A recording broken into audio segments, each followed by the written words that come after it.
Hi, my name is Kristin and this is Kristin Kraves Books.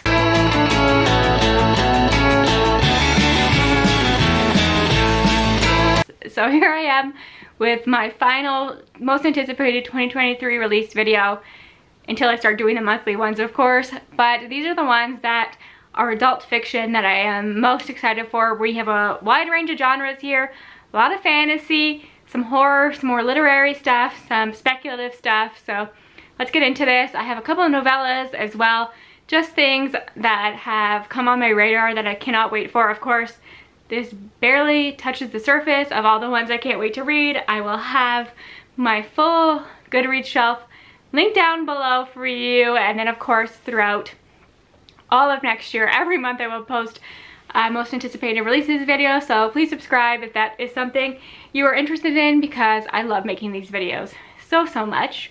And let's get to it. Again, the dates are changed a lot, so I don't even want to give you a date. I just know these are all coming out in 2023.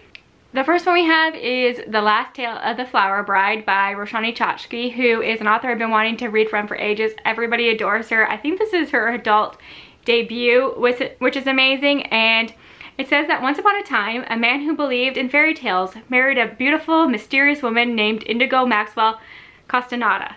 He was a scholar of myths. She was an heiress to a fortune. They exchanged gifts and stories and believed they would live happily ever after.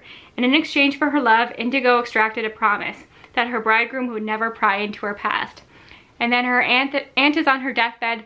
They go to her childhood home, and her husband starts to uncover secrets about her.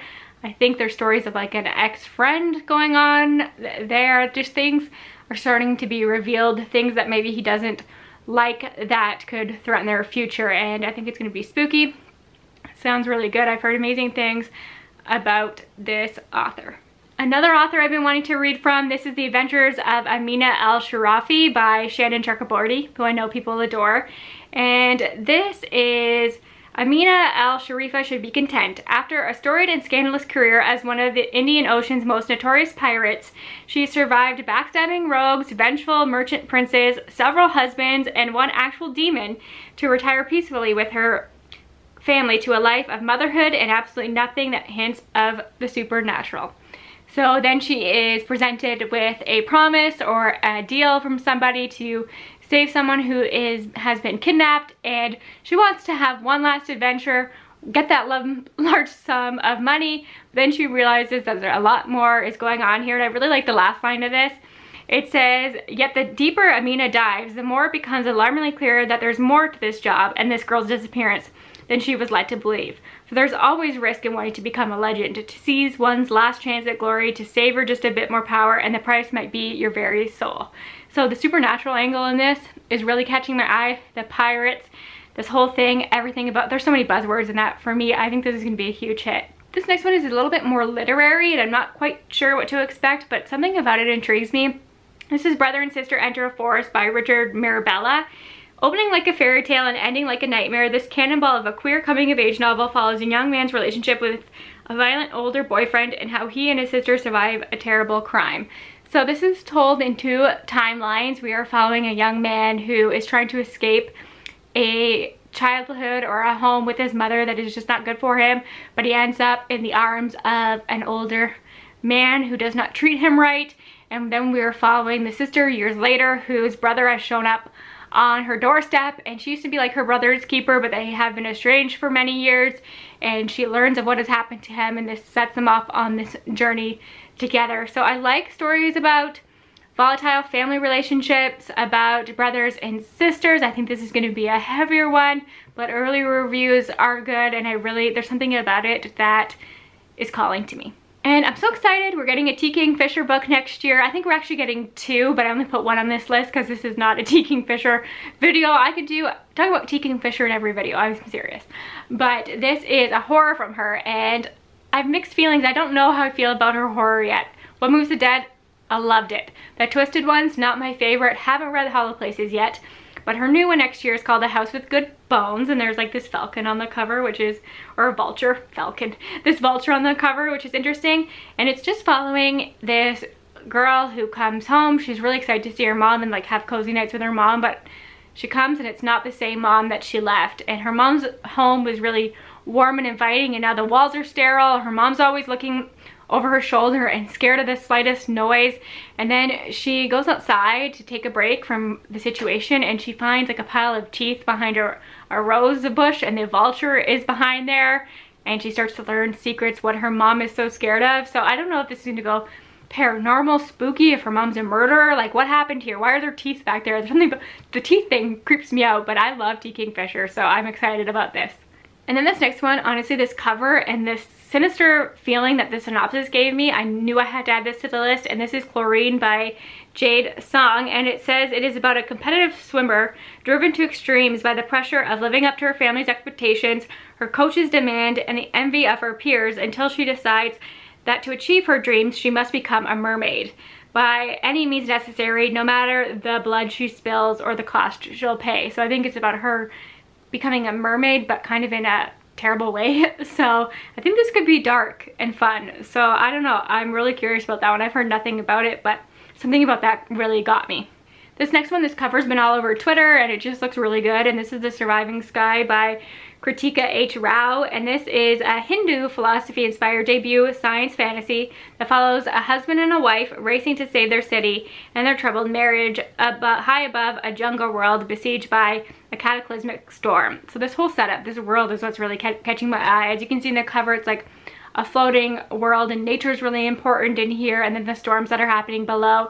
And I think the husband and wife have really different ideas about how to save humanity. They're like the last survivors, and her husband is an architect of this world, so they're really revered, and everybody else is kind of looked down upon. So she doesn't have the powers of an architect, but she has different ideas about the way people should be treated and what should be saved and stuff, and I think they really start to clash. So this, I have high hopes for, and it just looks really good, and I've seen it everywhere already.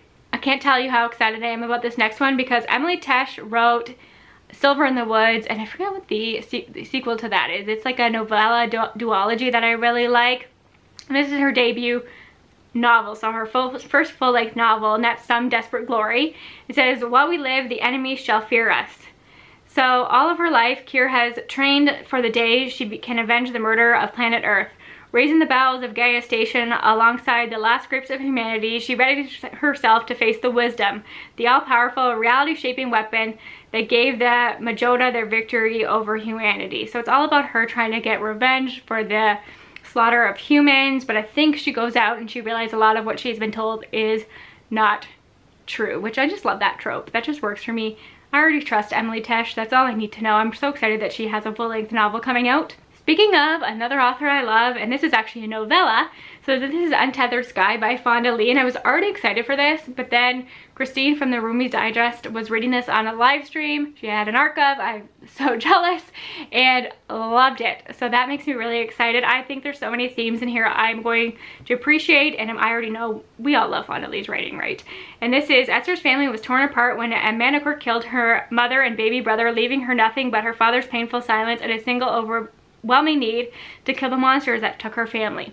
And this leads her on a journey where she ends up with this group that raises rocks, like the bird that's in this cover, and they hunt manitors. So all she wants to do is get revenge. She raises this rock from when it was born, and the connection that they form. Does she ride this rock? I don't know, she must. So I just think it's going to be really, really good, and the reviews are stellar. It's a novella, so I think it's probably a good way to try Fonda Lee's writing. If you haven't read the Greenbone Saga already, this just looks incredible. Then of course I have a few Greek myth retellings on here. So the first one is Atalanta by Jennifer Sate, who wrote Ariadne, which I hadn't read yet but heard good things about, and Electra, which I read this year and really liked. And this says, when a daughter is born to a king of Arcadia, she brings only disappointment. So her father leaves her exposed on this mountain, where she is saved by a bear, a mother bear, and she is raised with the cubs, and then that swearing that she will prove her worth alongside the famed heroes of Greece, Atalanta leaves her force to join Jason's band of Argonauts. But can she carve out her own place in the legends in a world made for men? So I trust this author. That sounds really good. I know nothing about this character in Greek mythology, and that's what I like. I like to read about new characters, and this sounds like a fun one. Then we have Clytemnestra by Costanza Casati, and this is a character I'm familiar with. I think a lot of us are, but I'm interested in a new angle about her. And it says, as for queens, they are either hated or forgotten. She already knows which option suits her best. So you are born to a king. You marry a tyrant. You stand by helplessly as he sacrifices your child to placate the gods. You watch him wage war on foreign shores, and you comfort yourself with violent thoughts of your own, because this was not the first offense against you. This was not the life you ever deserved. This will not be your undoing. Slowly you plot. And if you know her story at all, she is the wife of Agamemnon from the Troy story, from Achilles and all that stuff, the Trojan War. And so you know where this is going, but I'm interested to see this take on it. So I had to put it on my list, of course. The next one is from an author who I love and is probably a favorite author of mine, but I don't talk about her books that much because I feel like it's very niche. Like a certain type of person likes these books. They're not books that I feel comfortable universally recommending, but I should talk about them more because I think for the right person they're amazing. And this is The Memory of Animals by Claire Fuller, who wrote Swimming Lessons, Bitter Orange. What was the one that was nominated? It was not my favorite of hers, but it was still really good. Unsettled Ground, that's what it was called.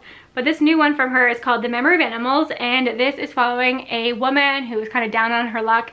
Then she gets invited to do this vaccine trial, and she needs the money to pay off her debts.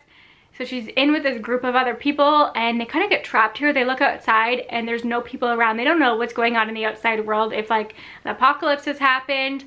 So they're trapped in here now with no food, and they're trying to survive, and they come across this technology that like you can wear something and it brings you back to past memories. So she really starts to escape into her past memories and her childhood and stuff, and ignoring her present, which might not be the smart thing to do. And can she trust these strangers? And it's like, in a world where you really have to trust strangers to survive, is it really smart to be escaping into your past? So I think this will be well done. Claire Fuller takes interesting themes and really presents them well and gets you thinking about humanity and the human condition in a really compelling way. So I think that's going to be fantastic. I pre-ordered that one. I cannot wait. This next one, honestly, this cover, look at this cover, Dragonfall. I saw that, I added this. So let me read the synopsis to you. Long ago, humans betrayed dragons, stealing their magic and banishing them to a dying world. Centuries later, their descendants worship dragons as gods, but the gods remember and they do not forgive. The dragons are coming back. I actually think that this is a queer romance between a man and a dragon, and that the dragon wants to come and form like a bond with this human and take over the human's body, and this is the way that dragons can come back to Earth, by like stealing the shell of a human. But then kind of they have a connection that maybe he doesn't want to do that. So I think that this could be really, really good. If that's what this is about, that is the vibe I'm getting from the synopsis. So I'm really excited about that. Okay, just a few more, and I'm sorry if you can see all this mess behind me. I'm just realizing it's messy back there because I am wrapping Christmas presents, but oh well. And the next one is The Water Outlaws by S.L. Wan, and this is inspired by a classic of martial arts literature. The Water Outlaws are bandits of devastating ruthlessness, unseemly femininity, and dangerous philosophies, and ungovernable gender who are ready to make history or tear it apart. And we're following like our main character's name is Lynn, and she is a good soldier. She's training other soldiers in like crossbow, sword fighting, all that stuff. She followed the rules, just kept her head down. But then a man who has a vendetta against her ruins us all for her, and she becomes disgraced, and she puts together this group of water outlaws who are like on the margins of society to get revenge and take over, which I think is going to be quite epic. Then another author who I love, and I feel like I've been waiting for this for years. I think I had this on my most anticipated books for a couple of years, but it was never really announced until this year that it was coming out, and we finally got a cover. And this is Witch King by Martha Wells. And if you know that name, Martha Wells wrote the Murderbot series, which is such a beloved series. I am not caught up. I need to read the full-length novel and then the novella that comes after that to be caught up. But I'm so excited to have a different series from her, to see what else she does. And I wonder if this is going to have the same humor that Murderbot has. It doesn't sound like it from the synopsis, but you never know. And it says, after being murdered, his consciousness dormant and unaware of the passing of time while confined in an elaborate water trap, Kai wakes up to find a lesser mage attempting to harness his magic for his own advantage. That was never going to go well. So he wakes up all these years later wondering what happened, how did he get here? And I think a lot of like his comrades are around him too, dead, and he's trying to get revenge, see what happened to him. So maybe it is kind of quirky. This character could have a sense of humor. We will see. I'm really excited. And I can't tell you how excited I am for this next one. It is The Sun and the Void by Gabriela Romero Lacruz. And this is set in a world that is inspired by like the history and folklore of South America, and I think Venezuela to be specific. And it is a fantasy of colonialism and country, ancient magic, and a young woman's quest for belonging. When Rena arrives at Aguila Manor, her heart is stolen from her chest. She's on the verge of death until her estranged grandmother, a dark sorceress in the Don's employ, intervenes. Indebted to a woman she never knew and smitten with the upper caste daughter of the house, Celeste, Rena will do anything to earn and keep the family's favor, even the bidding of an ancient god who speaks to her from the manor's foundations. To save the woman she loves, Rena will have to defy the gods themselves and become something she never could have imagined. Does that not sound amazing? Like, oh, I might have to pre-order that one too. And then last but not least, I saw this on Twitter this morning and I had to add it to my list very quickly. I'm so glad that I saw that. And this is a new Sylvia Marina Garcia book that we're getting next year.